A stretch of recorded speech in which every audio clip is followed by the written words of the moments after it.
നേതൃത്വത്തിലെത്താൻ പണം മാത്രമാണ് പരിഗണനയെന്ന് സിപിഐഎം തിരുവനന്തപുരം ജില്ലാ സമ്മേളനത്തിൽ വിമർശനം.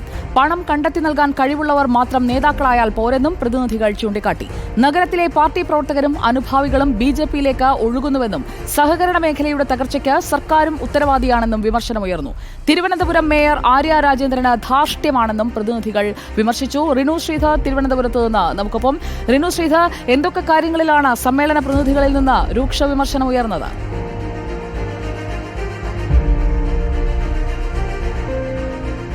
സുജയ, ഇന്നലെ ജില്ലാ സെക്രട്ടറി വി ജോയി അവതരിപ്പിച്ച റിപ്പോർട്ടിന്മേലുള്ള ചർച്ചയാണ് ഇന്നിപ്പോൾ അവസാനിച്ചത്. ഈ ചർച്ച അവസാനിക്കുമ്പോൾ സംസ്ഥാന സർക്കാരിനും അതുപോലെ തന്നെ സംഘടനാ സംവിധാനത്തിനും വലിയ രീതിയിലുള്ള വിമർശനമാണ് പ്രതിനിധികളിൽ നിന്ന് ഏൽക്കേണ്ടി വന്നത്. ഏറ്റവും പ്രധാനമായും സംസ്ഥാന സർക്കാർ കഴിഞ്ഞ ലോക്സഭാ തെരഞ്ഞെടുപ്പിൽ തോൽവിക്ക് കാരണം രണ്ടാം പിണറായി സർക്കാരായിരുന്നു എന്നുള്ളതായിരുന്നു ഏറ്റവും പ്രധാനപ്പെട്ട വിമർശനം ഉയർന്നത്.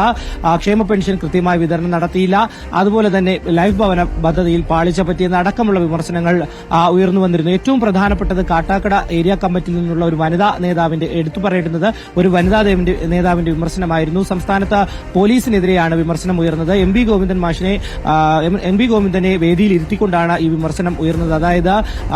അതായത് പോലീസ്, ഈ എം വി ഗോവിന്ദൻ ചില പ്രസംഗങ്ങളിൽ പറയുന്നുണ്ട് വൈരുദ്ധ്യാത്മിക ഭൌതികവാദമെന്ന്. ഈ വൈരുദ്ധ്യാത്മിക ഭൌതികവാദത്തെ കളിയാക്കിക്കൊണ്ടാണ് ഈ വനിതാ നേതാവ് ഇദ്ദേഹത്തെ വേദിയിലിരുത്തി പരാമർശിച്ചത്. അതായത് വൈരുദ്ധ്യാത്മിക ഭൌതികവാദത്തെക്കുറിച്ച് അറിയണമെങ്കിൽ സംസ്ഥാനത്തെ പോലീസ് സ്റ്റേഷനുകളിലേക്ക് ചെല്ലണം. പോലീസ് സ്റ്റേഷനുകളിൽ ഒരു രീതിയിലും നീതി ലഭിക്കുന്നില്ല, ഇരകൾക്ക് നീതി ലഭിക്കുന്നില്ല എന്ന അടക്കമുള്ള വിമർശനമാണ് ഉയർന്നത്. ആഭ്യന്തര വകുപ്പിനെതിരെ അതിരൂക്ഷമായ വിമർശനം. ഒപ്പം പണമുള്ളവർക്ക് മാത്രമാണ് ഈ പാർട്ടിയിൽ നിലനിൽക്കാൻ കഴിയുക, ദേശാഭിമാനി ചേർക്കുകയാണ് ഏറ്റവും പ്രധാനപ്പെട്ട കാര്യമെന്ന അടക്കമുള്ള വിമർശനവും ഉയർന്ന് പണമുള്ളവർ മാത്രമാണ് നേതൃത്വ നിരയിലേക്ക് വരുന്നത് എന്നതടക്കമുള്ള വിമർശനമാണ് ഉയർന്നു വന്നത്. മറ്റൊരു ഏറ്റവും പ്രധാനപ്പെട്ട കാര്യം തിരുവനന്തപുരം നഗരസഭയുമായി ബന്ധപ്പെട്ട ആര്യ രാജേന്ദ്രനെതിരെ രൂക്ഷമായിട്ടുള്ള വിമർശനം വരുന്നു. അന്താരാഷ്ട്ര നിലത്തിലുള്ള പുരസ്കാരങ്ങൾ നേടിയാൽ മാത്രം പോരാ, ജനങ്ങളുടെ പുരസ്കാരമാണ് വേണ്ടത്, ജനങ്ങളുടെ അംഗീകാരമാണ് മേയർ നേടേണ്ടത്, മേയർക്ക് ധാർഷ്ട്യമെന്ന അടക്കമുള്ള വിമർശനവും ജില്ലാ സമ്മേളനത്തിലെ പ്രതിനിധികൾ വിമർശിച്ചു. സുജയ.